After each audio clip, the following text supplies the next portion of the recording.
Muy bienvenidos al repaso de la lección número 8 que para esta semana se titula Instruyendo a los discípulos parte 2. El versículo de memoria para esta semana lo encontramos en el Evangelio de San Marcos, capítulo 10 y versículo 45, y dice de la siguiente manera: Porque el Hijo del Hombre tampoco vino para ser servido, sino para servir y dar su vida en rescate por muchos.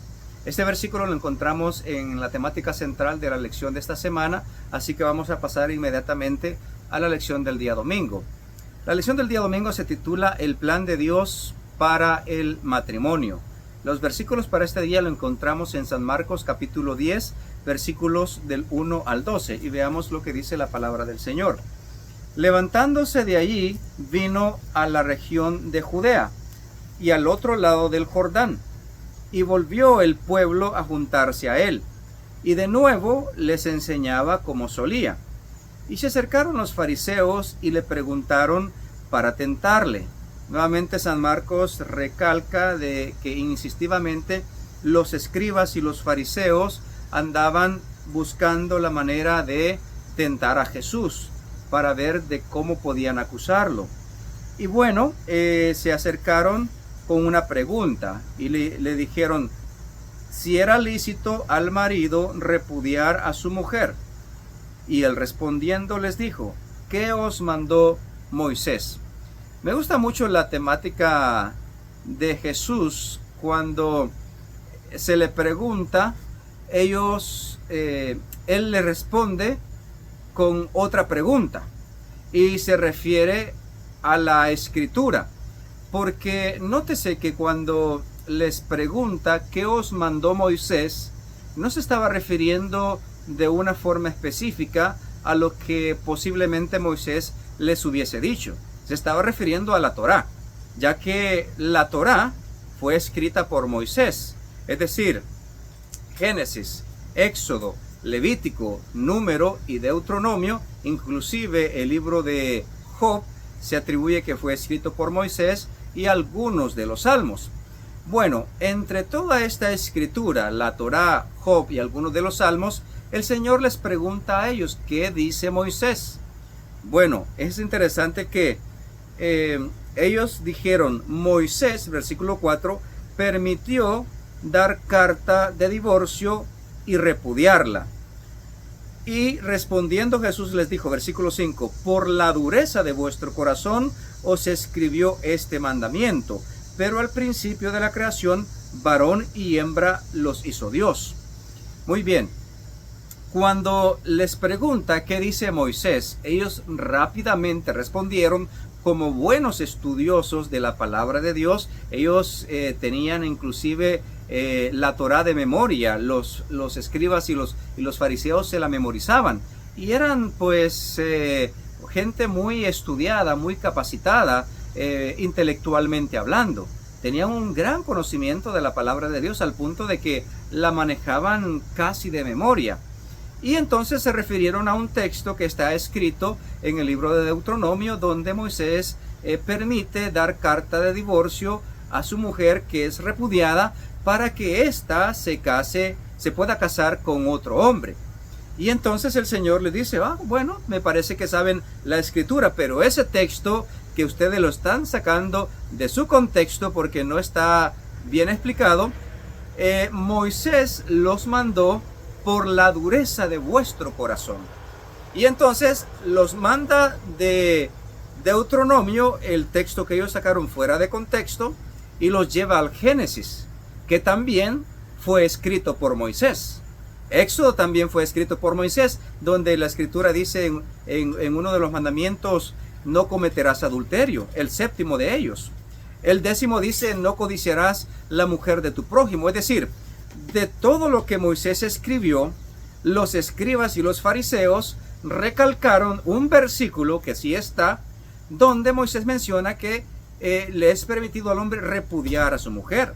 Pero bueno, en toda la escritura que Moisés escribió, encontramos lecciones como por ejemplo, cuando Abraham negó a su mujer, que dijo que su mujer era su hermana, y cuando Faraón la tomó, vinieron plagas sobre la casa de Faraón.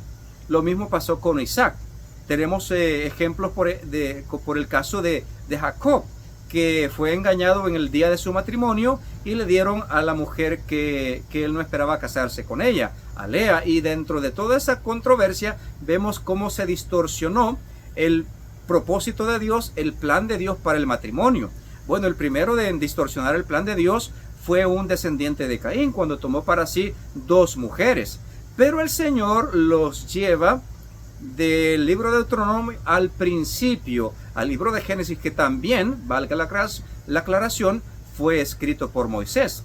Y entonces el Señor les dice, pero al principio de la creación, es decir, cuando todo era perfecto, cuando no había pecado, cuando Dios creó todo perfecto y vio que era bueno en gran manera, varón y hembra los hizo Dios. Versículo 7. Por esto dejará el hombre a su padre y a su madre y se unirá a su mujer, y los 2 serán una sola carne. Así que no son ya más 2, sino 1. Por tanto, lo que Dios juntó no lo separe el hombre. En casa volvieron los discípulos a preguntarle de lo mismo, y les dijo, cualquiera que repudia a su mujer y se casa con otra comete adulterio contra ella. Y si la mujer repudia a su marido y se casa con otro, comete adulterio. Es decir, el mismo principio aplica tanto para el hombre como para la mujer. Y nótese que en la cultura machista de la antigüedad y en la cultura machista que vivimos hoy en día, para un hombre que tiene muchas mujeres es como un orgullo, es como, ese hombre es muy macho. Pero para una mujer que tiene muchos maridos, eso es algo deshonroso, es algo denigrante. Pero nótese que aquí el Señor no hace acepción de personas. Si un hombre repudia a su mujer y se casa con otra, comete adulterio. Y si la mujer repudia a su marido y se casa con otro, comete adulterio. Y nótese que la orden de repudiar a su mujer, dada por Moisés en el libro de Deuteronomio, Jesús la aclara que la dio por la dureza del corazón del hombre, del ser humano. Es decir, ningún hombre jamás, dice la Escritura, aborreció a su propia carne. Pero aquí encontramos que el hombre repudia a su propia carne, es decir, a su compañera. Aquí encontramos de que la mujer repudia a su propia carne, es decir, a su compañero. Y hay una y mil excusas hoy en día para obtener el divorcio.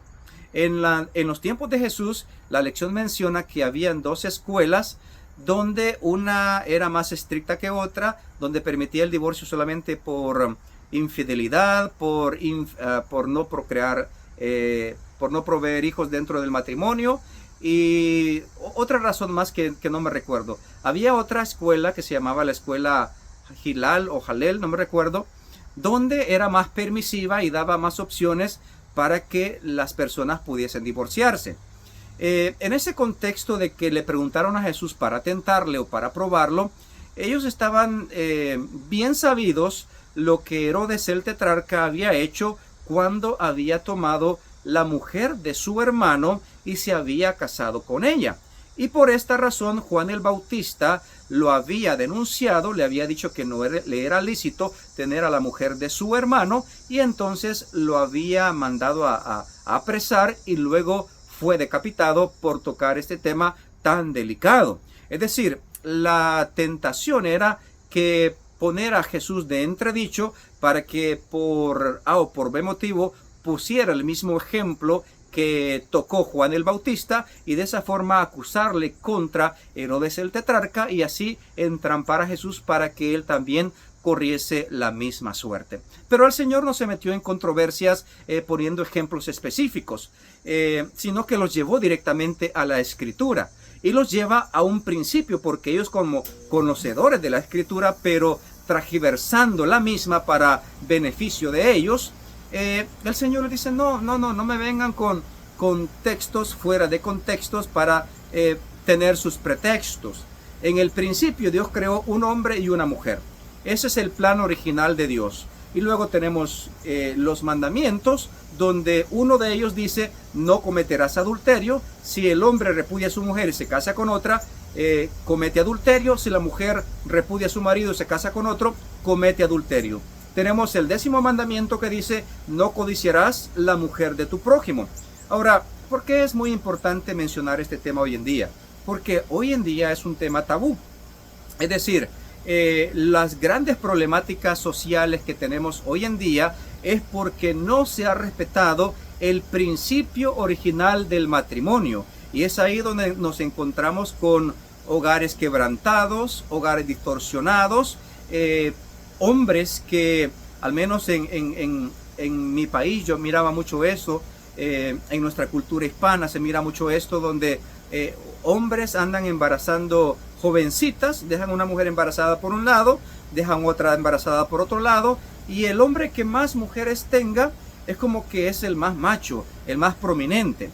Y la mujer pues se denigra por la misma situación, pero Dios, como repito, no hace acepción de personas. El mismo mandamiento que es dado al hombre es dado también para la mujer, porque vienen a ser una sola carne en el santo vínculo del matrimonio. Ahora bien, cualquier relación sexual fuera del matrimonio es fornicación, es pecado. ¿Por qué digo esto? Porque hoy en día se da a bien la idea de no casarse, pero se puede convivir sexualmente hablando. Los novios, siendo novios, no esperan el casarse y incurren en la fornicación, en la relación sexual. Luego la jovencita sale embarazada, estos niños crecen en hogares muchas veces sin padre, estos niños crecen en una situación deplorable, económicamente, emocionalmente, psicológicamente, y nacen niños sin un prospecto paternal fuera del matrimonio, que la Biblia los llama bastardos por alguna razón, y estos niños son los que eventualmente crecen y luego, cuando son jóvenes, empiezan ¿cómo se dice la palabra? A delictir, a cometer crímenes, fechorías. Y entonces la mayoría de los problemas sociales, si no es que todos los problemas sociales, radican en que la base del matrimonio, del propósito de Dios originalmente para el ser humano, fue distorsionado. La prostitución, el tráfico de mujeres, la pornografía, la masturbación, relaciones sexuales fuera del matrimonio, enfermedades de transmisión sexual, niños nacidos fuera del matrimonio, abortos, asesinatos, ladronismo, todo viene a incurrir en que no se respetó el 7º mandamiento y el 10º mandamiento establecido originalmente en el plan de Dios para el ser humano. Porque hoy en día razones para divorciarse hay muchas, y las personas se divorcian por cualquier motivo, por cualquier razón. Ahora, el Señor solamente se limitó a una sola razón. Cualquiera que se divorcia en los evangelios sinópticos de Mateo y de Lucas, se menciona de que cualquiera que se divorcia de su esposa o de su esposo, a no ser por fornicación, es decir, a no ser por infidelidad matrimonial, y se casa con otra persona, comete adulterio. Entonces, esa fue la razón por la cual el Señor instruyó a sus discípulos. Y nótese que los discípulos dice que le preguntaron, le hicieron la misma pregunta porque como que no les quedaba muy claro, y él les volvió a decir lo mismo: cualquiera que repudia a su mujer y se casa con otra, comete adulterio con ella. Y si la mujer repudia a su marido y se casa con otro, comete adulterio. Muy bien, queda aclarada la situación con respecto al matrimonio. Lo que Dios unió, no lo separe el hombre. La lección del día lunes: Jesús y los niños. Lee San Marcos 10, 13 al 16. Vamos a ver Marcos 10, 13 al 16. Y dice: y le presentaban niños para que los tocase. Y los discípulos reprendían a los que les presentaban.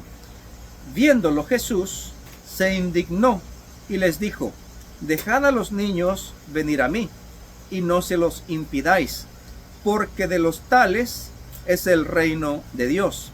De cierto os digo que el que no recibe el reino de Dios como un niño, no entrará en él. y tomándolos en los brazos, poniendo las manos sobre ellos, los bendecía. Alexandro, ven. Quiero presentarles, ven papi, ven, te voy a poner un ejemplo acá de la lección, ven solo para que te miren los hermanos. El Señor Jesucristo puso como ejemplo un niño como Alexandro. Cuando los padres, mejor dicho las madres, llevaban a sus hijos para ser bendecidos por Jesús, dice que los discípulos reprendían a las personas que llevaban a estos niños porque consideraban a los niños como insignificantes, no se les daba importancia y pensaban ellos que estaban haciéndole un favor a su maestro porque posiblemente el maestro no quería ser molestado por niños que no saben mucho de la vida, que no tienen experiencia, que no tienen mucha sabiduría. Y entonces los repudiaban y reprendían a las personas que los llevaban. Pero el Señor dice que no les dio gracia a los discípulos porque le estaban haciendo un favor, entre comillas, sino que se indignó y les dijo a ellos, los reprendidos fueron ellos. Dejad a los niños, dijo el Señor, venid a mí, y no se los impidáis, porque de los tales es el reino de los cielos. Y ustedes pueden ver aquí este precioso niño que está a mi lado. Su nombre es Alexandro. Pueden ver el rostro de inocencia, de humildad, de dependencia de su padre, de ternura. Es un niño muy lindo, muy guapo, muy inteligente. No porque yo sea el papá de él, sino porque él es una creación de nuestro Padre Celestial. Es decir, los niños no debemos de impedirles el que lleguen a Jesús. Y nótese que el Señor, gracias papi, puedes seguir jugando si tú quieres. Nótese que no se trata el hecho de simplemente de llevarlos a la iglesia. Jesús dijo, el Señor nos dijo, no les impidáis a los niños que vayan a la iglesia. Él dijo, no les impidáis a los niños venir a mí. Es decir, nosotros no debemos ser un impedimento para que los niños conozcan a Jesús, para que los niños se acerquen a Jesús, para que los niños vayan a Jesús. Es más, nosotros tenemos que ser canales o medios por los cuales más niños, muchos niños, puedan ir a Jesús, puedan conocer a Jesús, puedan estar en la presencia de Jesús. Y no estoy hablando de llevarlos a la iglesia, porque a veces llevamos a los niños arrastrados a la iglesia y les enseñamos un sinnúmero de rituales y de cosas que luego cuando ellos crecen no quieren saber absolutamente nada de ese tipo de religión que nosotros les hemos enseñado, porque nosotros muchas veces estamos enfocados en enseñarles rituales, en enseñarles servicios religiosos, en enseñarles una apariencia de piedad, pero negamos su eficacia. Un comentario del Espíritu de Profecía menciona que en ningún momento nosotros debemos de dar la impresión a nuestros niños de que la religión de Cristo es aburrida, antipática, que es una carga, que la ternura de un niño debe de ser lo más dulce que el Señor puede recibir. Es decir, nosotros debemos de permitir que el niño sea niño y que así siendo niño vaya a la presencia de Jesús, que el Señor los recibe y los acepta tal y como ellos son. Es decir, a veces nosotros en la iglesia ponemos muchas restricciones y andamos queriendo callar a los niños porque en su inocencia ellos andan jugueteando y brincando. Si bien es cierto, debemos de enseñarles principios de respeto y de reverencia, pero no debemos de restringir. La verdadera religión de Cristo es una religión eficaz, es una religión llena de dicha y de felicidad. No es simplemente de estar ahí sentado cumpliendo un rito religioso, que no hayan absolutamente ningún tipo de bulla, porque luego ellos, esa impresión se la graban en su mente y luego ellos cuando crecen no quieren saber de ese tipo de religión. Entonces el llamado es de que nosotros debemos de no causar malas impresiones en nuestros niños, sino que por el contrario, presentarles a ellos la dulzura de la persona de Cristo, la belleza de la persona de Cristo, lo amante de la persona de Cristo. Y muchas veces nosotros sí estamos llenos de religiosidad y queremos imponer a nuestros pequeños rituales y servicios religiosos que ellos ni entienden. Pero es que la sencillez de la religión de Cristo se compara con la belleza y la sencillez de un niño. Y es por eso que el Señor dijo, cualquiera, dice aquí el versículo, de cierto os digo que el que no recibe el reino de Dios como un niño, no entrará en él. Es decir, lejos de que nosotros les enseñemos a los niños cómo es el manto religioso que muchas veces nosotros nos ponemos, nosotros por el contrario debemos de aprender de los niños cómo es que debemos de aceptar el reino de Dios. Miren cómo son las cosas. A veces nosotros queremos enseñarles a ellos, y nótese que este niño que estuvo aquí en un momento, a mí me enseña grandes lecciones de humildad, de amor, de dependencia, de ternura, de inocencia. En un momento lo regaño y lo castigo, y en el otro momento me está diciendo, papi, I love you. Él no me guarda rencor, y él no está preocupado por qué va a comer el día de mañana. Él sabe que papá tiene que proveerle su ropa, su comida, sus cosas. Él no anda preocupado por qué va a comer mañana. Ahí anda jugueteando, contento con el día de hoy. Bueno, esa inocencia, esa dependencia, esa ternura de un niño inocente, y entre más pequeño, más inocencia, es lo que nosotros debemos de aprender. El Señor dijo, el que no recibe el reino de Dios como un niño, no puede entrar en él. Tenemos que ser como los niños para poder entrar en el reino de Dios. Muy bien, grandes lecciones que nosotros aprendemos y que los niños nos enseñan, pero que muchas veces nosotros no las queremos aprender. Somos demasiado orgullosos y arrogantes para aprender las lecciones de un niño. La mejor inversión, la lección del día martes. Marcos 10, 17 al 31. Al salir, dice que al salir él para seguir su camino, vino uno corriendo e hincando la rodilla delante de él, le preguntó, maestro bueno, ¿qué haré para heredar la vida eterna? Jesús le dijo, ¿por qué me llamas bueno? Ninguno hay bueno sino solo uno, Dios. Los mandamientos sabes, no adulteres, no mates, no hurtes, no digas falso testimonio, no defraudes, honra a tu padre y a tu madre. Él entonces respondiendo le dijo, maestro, todo esto lo he guardado desde mi juventud. Entonces Jesús mirándole, le amó y le dijo, una cosa te falta, anda, vende todo lo que tienes y dalo a los pobres, y tendrás tesoro en el cielo, y ven, sígueme, tomando tu cruz. Pero él, afligido por esta palabra, se fue triste, porque tenía muchas posesiones. Entonces Jesús, mirando alrededor, dijo a sus discípulos, cuán difícilmente entrarán en el reino de Dios los que tienen riquezas. Los discípulos se asombraron de sus palabras, pero Jesús respondiendo volvió a decirles, hijos, cuán difícil es entrar en el reino de Dios a los que confían en las riquezas. Más fácil es pasar un camello por el ojo de una aguja que entrar un rico en el reino de Dios. Ellos se asombraron aún más diciendo entre sí, ¿quién pues podrá ser salvo?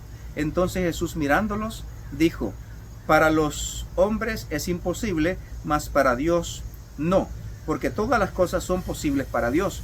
Entonces Pedro comenzó a decirle, he aquí nosotros lo hemos dejado todo y te hemos seguido.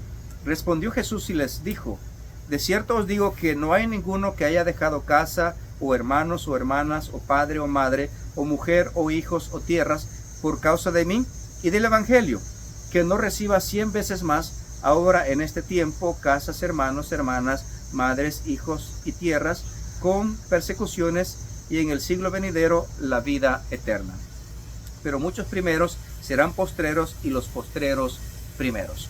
Muy bien, aquí nosotros encontramos otra temática seguidamente después de la lección que el Señor les dio a sus discípulos con respecto a los niños, vino un hombre, un joven rico, corriendo y postrándose a los pies de Jesús, le dijo: Maestro bueno, ¿qué debo hacer para heredar la vida eterna? Nosotros vemos de que en el corazón de este joven rico, que tenía muchas posesiones, que era muy rico, había un vacío en su corazón, que sus riquezas no podían saciar, que todas sus posesiones no llenaban. Y ese era el anhelo de la vida eterna. Y eso es lo que dice el Espíritu de Profecía, que no importa la condición del ser humano, sea buena, sea excelente o sea mejor, siempre hay un anhelo en el corazón de algo mejor, de algo superior. Y ese anhelo Dios lo ha dejado en nuestro corazón para que podamos buscar al único que puede saciar ese anhelo que está en el corazón. Y el joven rico se dirigió a la persona correcta. Fue ante la persona de Jesús, postrándose ante él, diciéndole: Maestro bueno. El Señor le respondió: ¿por qué me llamas bueno? Ninguno es bueno sino solo Dios.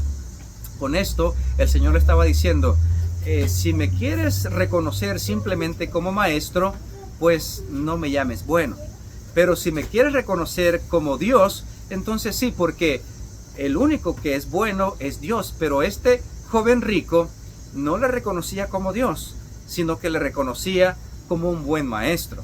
Pero el Señor dice que le dijo una lista de cosas que él tenía que hacer.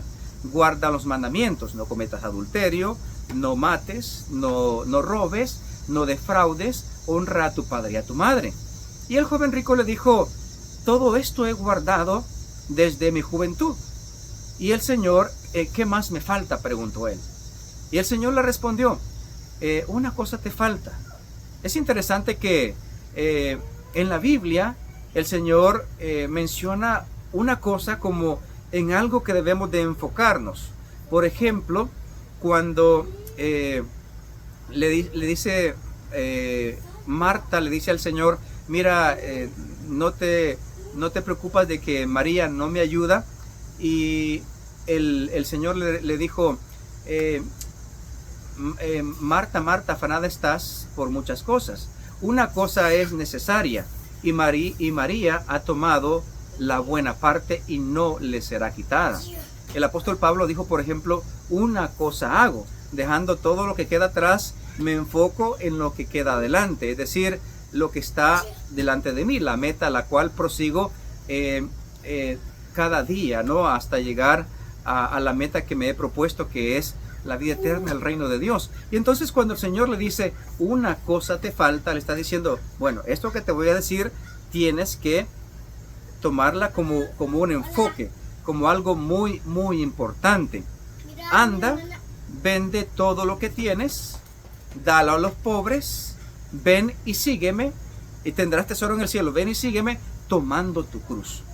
Y dice que el joven rico se fue triste porque tenía muchas posesiones. En la parábola de la perla del gran precio, nosotros encontramos un paralelo con esta historia. ¿Por qué razón? Porque este joven rico llegó con una pregunta: ¿qué debo hacer para obtener la vida eterna? El Señor le puso que tenía que ser algo, una cosa, y esa cosa era lo que él tenía prácticamente en primer lugar en su corazón: sus riquezas, sus posesiones. Y esto pues lo notamos cuando él se puso triste porque tenía muchas posesiones y le dolió obtener la vida eterna por sacrificar las cosas materiales que el Señor le dijo que las vendiera y que la entregara a los pobres, teniendo tesoro en el cielo. Es decir, sería una inversión, no iba a ser un gasto. ¿Quién, por ejemplo, cuando inicia una empresa, invierte dinero, pero lo invierte con la opción de perder?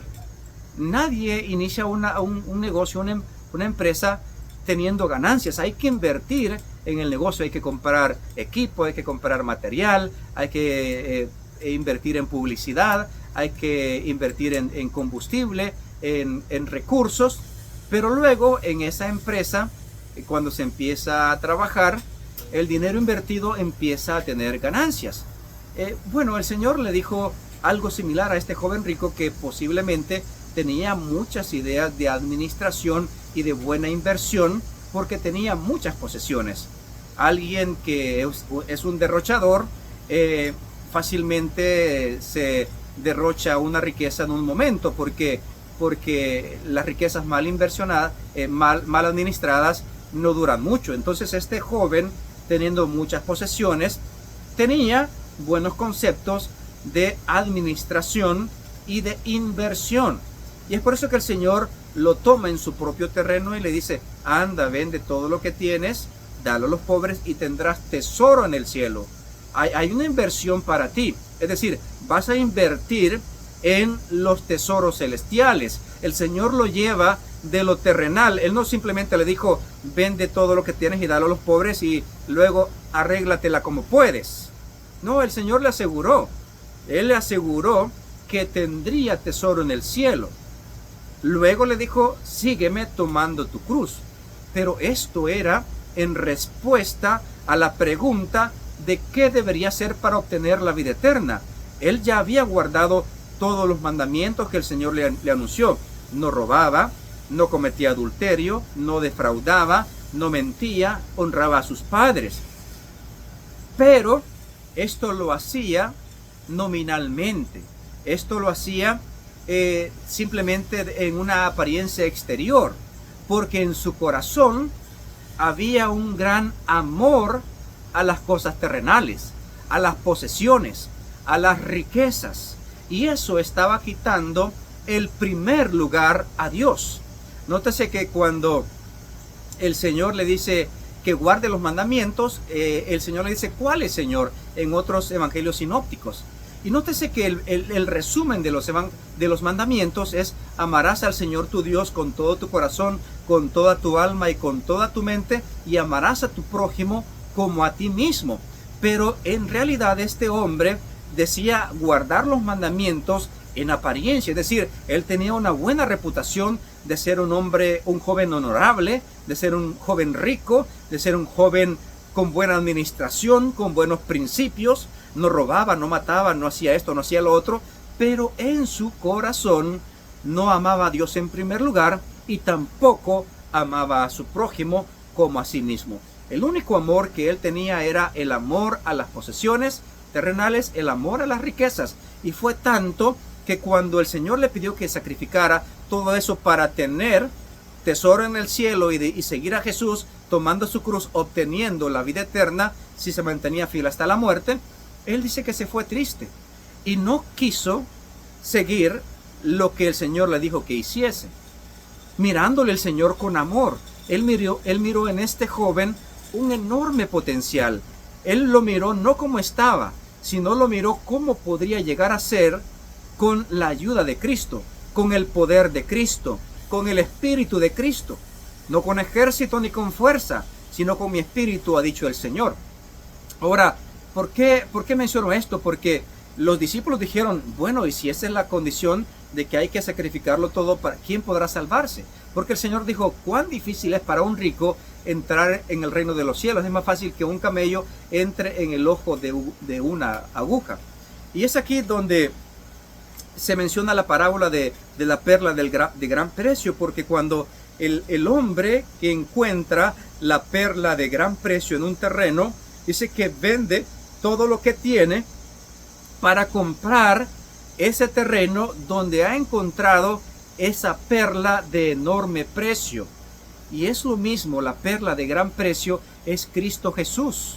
Cristo Jesús nos ofrece no solamente beneficios temporales en esta vida, porque Pedro le dijo: bueno, ¿y nosotros qué? Hemos dejado todo. Pero Pedrito lo que dejó fue una barca y unas redes que estaban remendando otros, una barquita, y él lo hemos dejado todo. Eso fue lo que dejó Pedro, una barquita, pero bueno, sea poco, sea mucho, era todo lo que tenía.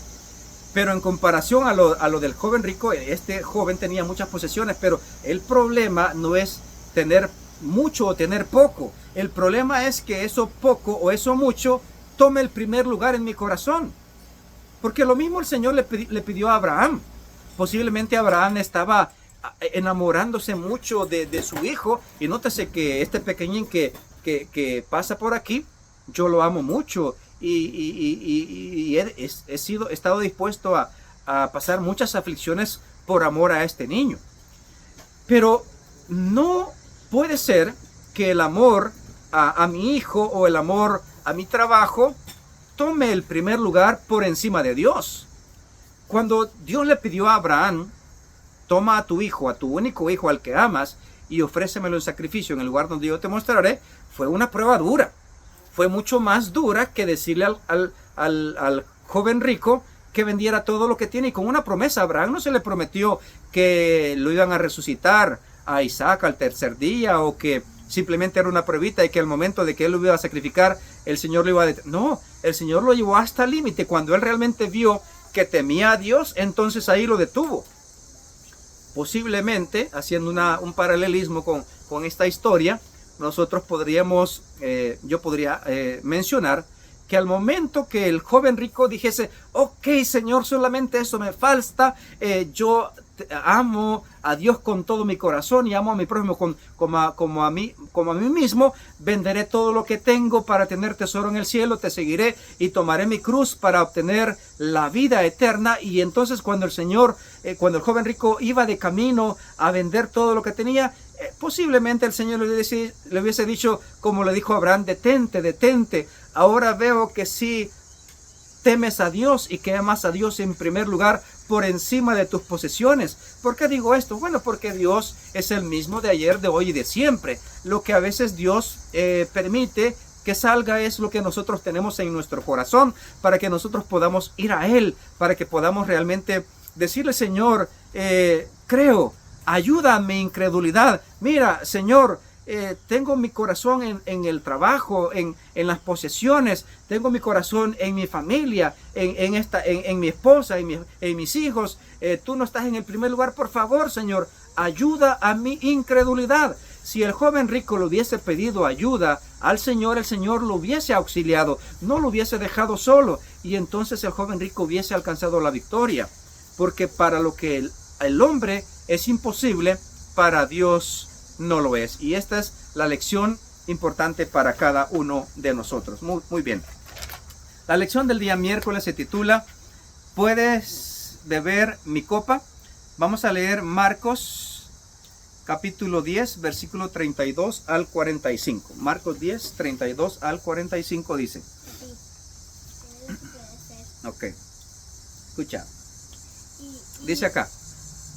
Iban por el camino subiendo a Jerusalén, y Jesús iba delante, y ellos se asombraron y le seguían con miedo.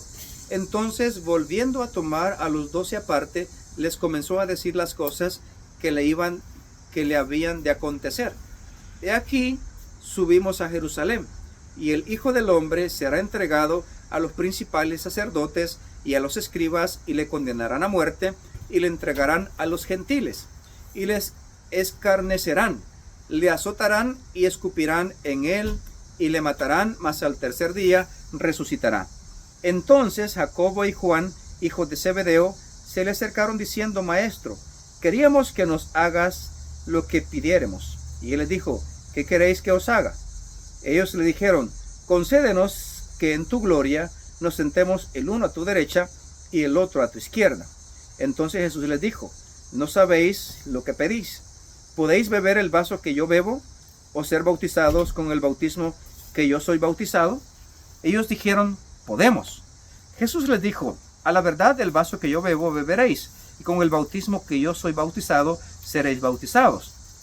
Pero el sentaros a mi derecha y a mi izquierda no es mío darlo, sino a aquellos para quienes está preparado. Ya, papi, ok, gracias, papi. Cuando lo oyeron los 10, comenzaron a enojarse contra Jacobo y contra Juan. Mas Jesús, llamándoles, les dijo, sabéis que los que son tenidos por gobernantes de las naciones se enseñorean de ellas, tomar una, ¿qué? Gracias, mi amor. Si quieres un agua, yo te traigo. Ok. Ok, aquí estoy leyendo los versículos del 46. Ok, aquí estamos bien.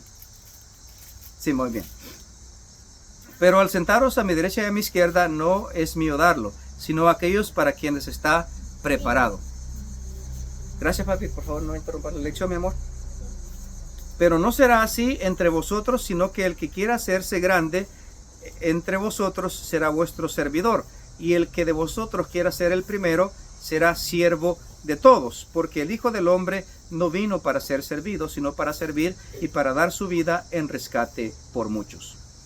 Muy bien. En medio del tercer anuncio de la muerte, de la pasión de Cristo, que el Señor les dice a sus discípulos que era necesario que vaya a Jerusalén, pero que Él iba a ser maltratado, escupido, azotado y muerto por los dirigentes del pueblo, pero que al tercer día resucitará.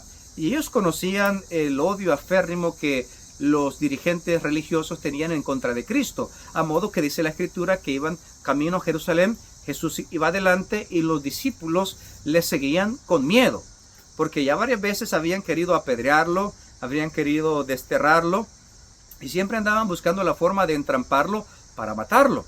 Y bueno, en medio de este tercer anuncio se acercan dos de sus discípulos, los hijos de Zebedeo, Santiago y Juan, con una pregunta: Señor, concédenos lo que te pedimos. Jesús les pregunta: ¿qué queréis que os haga? Y ellos le dijeron: bueno, que nos sentemos en tu gloria, uno a la derecha y otro a la izquierda. Y entonces el Señor les pregunta: ¿podéis beber la copa que yo he de beber o ser bautizado con el bautismo que yo seré bautizado? Ellos dijeron: podemos. Nótese que muchas veces nosotros respondemos por emoción, respondemos por impulso y muchas veces no meditamos en lo que estamos diciendo. Los discípulos no sabían a lo que el Señor se estaba refiriendo cuando Él les estaba diciendo que si podían beber de la copa que Él iba a beber, la copa de la ignominia. Eso se describe en el Getsemaní, cuando él oró a su Padre 3 veces, que si fuese posible que pasase de Él esa copa sin que Él la bebiese. Es decir, hasta en el mismo Señor Jesús, en su mano, el momento de tomar la copa de la ignominia, le tembló la mano.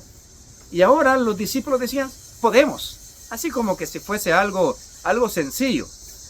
¿Pueden ser bautizados con el bautismo que yo seré bautizado? Y dijeron: sí, podemos. El bautismo de sangre que le esperaba a Jesús.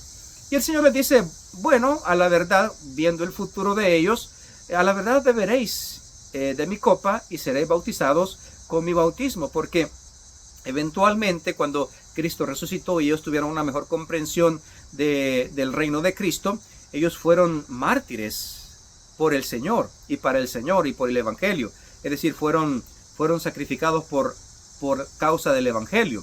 El último que murió fue Juan, el discípulo amado, que era uno de los que pedía sentarse a su derecha y a su izquierda. Fue el único que murió de muerte natural, pero no sin antes, de acuerdo a un historiador bíblico, ser metido en un perol de aceite hirviendo, y el Señor lo protegió porque lo consideraron que era un brujo. Fue desterrado a la isla de Patmos y él ahí se le reveló la visión del Apocalipsis. Fue el único discípulo que murió de muerte natural. De ahí todos los demás bebieron la copa y fueron bautizados con el bautismo. Pero en esta ocasión dice que ellos pidieron sentarse en su trono cuando Él estuviese en su gloria, uno a la derecha y otro a la izquierda. Cuando los discípulos se dieron cuenta, dice que se enojaron y empezaron a contender con ellos porque habían hecho semejante petición. ¿Cómo es posible que ellos se hayan atrevido a tanto a hacer semejante petición y pasar por encima de los demás? El que más posiblemente merecía el sentarse a la derecha o a la izquierda, posiblemente decía Pedro: ese soy yo, porque soy el que tengo más liderazgo que todos ustedes. No decía Judas: yo soy el que merezco sentarme al lado del Señor en su gloria, porque yo tengo las cualidades de la administración, soy muy inteligente. Y disputaban uno con el otro por quién era el más importante, quién iba a ser el mayor, quién iba a sentarse a la derecha o a la izquierda en su trono, en la gloria de Cristo. Y el Señor les pone un ejemplo. Y Él les dice, los gobernantes, les dice Él, sabéis que los que son tenidos por gobernantes de las naciones se enseñorean de ellas, y sus grandes ejercen sobre ella potestad. Pero no será así entre vosotros, sino que el que quiere hacerse grande entre vosotros será vuestro servidor, y el que de vosotros quiera ser el primero será siervo de todos. Porque el Hijo del Hombre no vino para ser servido, sino para servir y para dar su vida en rescate por muchos. El Señor ya les había puesto varias veces el ejemplo de los niños, pero como ellos no querían entender, entonces les pone un ejemplo secular, a los cuales ellos estaban muy acostumbrados a ver. Ellos estaban acostumbrados a ver a los gobernantes, a Herodes, a Pilato, a Herodes el tetrarca, a los dirigentes, que como se les honraba, eran grandes, poderosos, y sometían a sus súbditos, sometían a sus gobernados. Pero el Señor dice, ok, vosotros quieren ser el mayor. Bueno, en mi reino, para ser el mayor, vosotros tenéis que ser el servidor de todos. Y el que quiera ser el primero, tiene que servir a los demás. Es decir, el Señor no les limitó el deseo de engrandecerse, no les limitó el anhelo de ser el primero, pero les pone bien en claro cómo es ser el primero en el reino de Cristo. No en el reino terrenal, porque en el reino terrenal los primeros son aquellos que pasan por encima de los demás. Los más grandes pisotean a los pequeños para llegar a puestos más grandes de autoridad y de poder, y abusan de sus sometidos, abusan de los que están por debajo de ellos. ¿Quieren ver el carácter verdaderamente de una persona? Bueno, denle un poquito de autoridad y nótese la arrogancia, la prepotencia, el ensalzamiento propio, el orgullo, cómo mira bajo los hombros a las personas que están por debajo de él. Y por consiguiente miman, se enrollan, tratan de agradar a personas que están arriba de ellos para ver qué ventaja pueden alcanzar. Todo eso es hipocresía, todo eso es política terrenal. Y eso es lo que nosotros estamos acostumbrados a ver en todas las esferas, en todas las áreas. A veces se critica a los más altos, pero es que a veces también en las clases bajas, dentro de las clases bajas, los que tienen autoridad siempre oprimen a los que están por debajo de ellos. Es decir, no es un problema solamente de las clases altas en las altas sociedades, es un problema del corazón humano en todas las esferas, en todas las áreas. Tratamos bien al que se mira que tiene, cómo nosotros podemos sacar ventaja o cómo nos puede beneficiar a nosotros, pero al menesteroso, al pobre, al humilde, eso se ve, a ese se le ve de menos. El apóstol Santiago dijo, bueno, ¿qué pasa cuando vosotros recibís en vuestras iglesias a uno que llega con buena ropa y con anillo, y le decimos, oh, pase adelante, siéntese por aquí? Pero cuando viene un pobre, le decimos, oh no, usted puede quedarse ahí parado. ¿No hacéis vosotros también acepción de personas? Y el Señor dijo, bueno, vosotros queréis ser poderosos, queréis ser el primero, queréis ser el número uno. Bueno, aprendan a servir a los demás, aprendan a servir a los otros. Y entonces Él pone su propio ejemplo. Porque el Hijo del Hombre no vino para ser servido, sino para servir y para dar su vida en rescate por muchos. A mí me gusta mucho el texto que dice que el que era igual a Dios no estimó el ser igual a Dios como cosa a que aferrarse, sino que tomó la condición de hombre, y estando en la condición de hombre se humilló a sí mismo, y estando humillado en su humanidad, se humilló hasta la muerte, y muerte de cruz. Porque el Hijo del Hombre no vino para ser servido, sino para servir y dar su vida en rescate por muchos. El que no vive para servir, no sirve para vivir. Muchas veces nosotros nos esforzamos por ser emprendedores en nuestros trabajos, y eso es bueno, porque pues tenemos que pagar renta, tenemos que pagar biles, tenemos que cumplir con nuestras responsabilidades. Pero nótese que cuando nosotros servimos en nuestros trabajos, no es realmente el verdadero espíritu de servicio que el Señor nos está llamando a que hagamos. Sí, tenemos que trabajar y ser emprendedores, pero lo hacemos porque tenemos responsabilidades, porque tenemos obligaciones que atender, obligaciones que cumplir.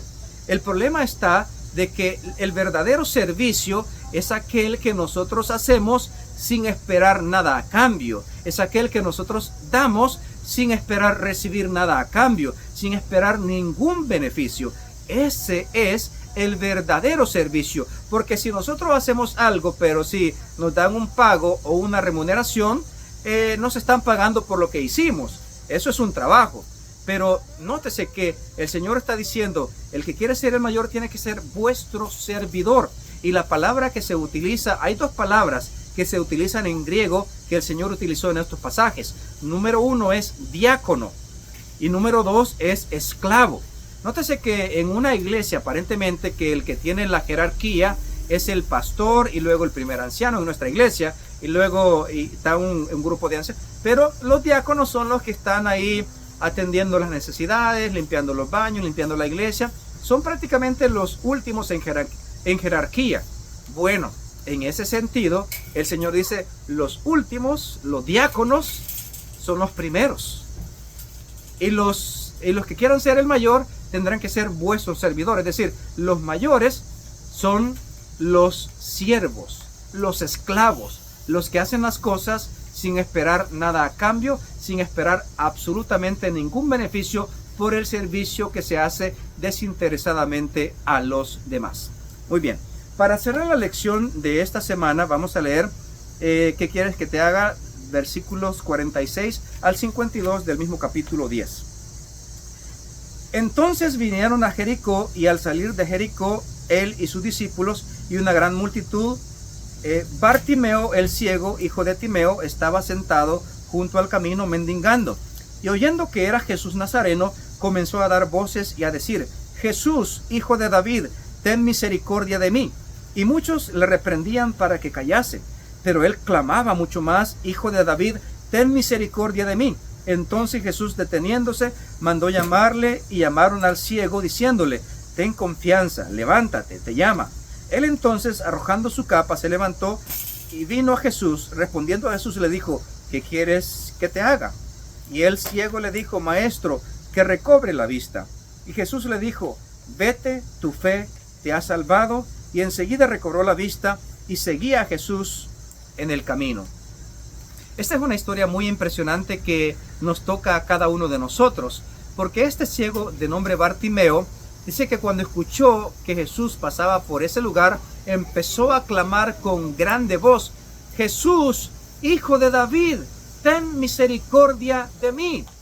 Y entonces cuando él clamaba, la gente le decía, shh, cállese, no haga bulla, el maestro no moleste, cállese, guarde silencio. Y cuando él lo callaban, más gritaba, Jesús, hijo de David, ten misericordia de mí. Aquí nosotros podemos encontrar la persistencia de este ciego mediante una necesidad latente, mediante una necesidad palpable. Y él clamaba con grande voz a la persona correcta, en el sentido correcto, porque lo llamaba Jesús, hijo de David. El término hijo de David se le atribuía al Mesías, porque se conocía que el Mesías vendría de la descendencia de David. Es decir, el ciego Bartimeo era ciego de vista, pero no era ciego de entendimiento. Él sabía que este Jesús que había escuchado, que hacía grandes milagros, el Espíritu Santo puso en él la convicción de que era el Mesías, el enviado de Dios. Y él en ese contexto le dice, Jesús, hijo de David, ten misericordia de mí. Es decir, era ciego de vista, pero no ciego de entendimiento.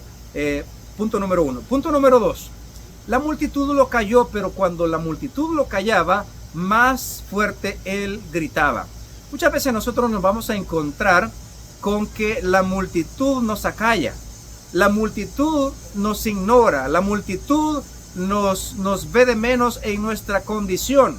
Pero entre más la multitud nos calle, nosotros tenemos que más clamarle a Jesús, más gritarle a Jesús que se apiade de nosotros por una condición palpable.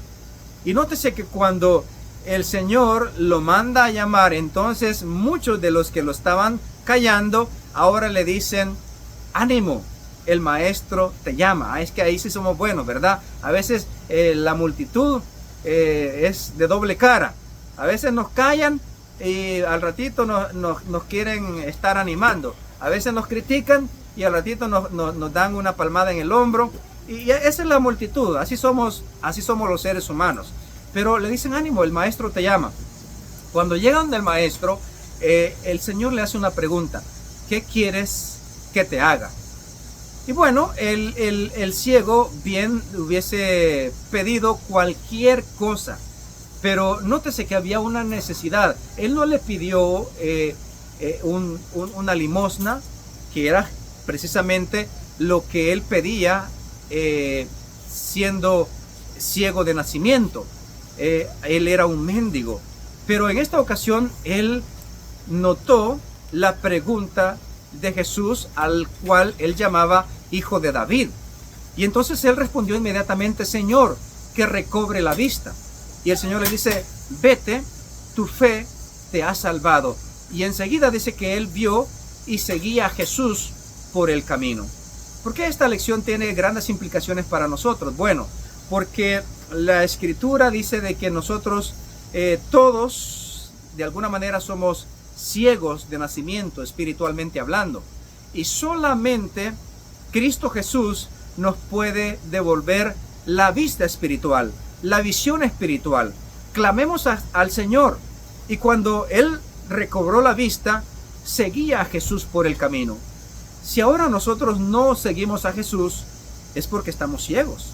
Si hoy en día nosotros no seguimos a Jesús por el camino, es porque no podemos ver. A veces somos, como dice el Señor, ciegos guías de ciegos. A veces seguimos a hombres, a seres humanos, a personas.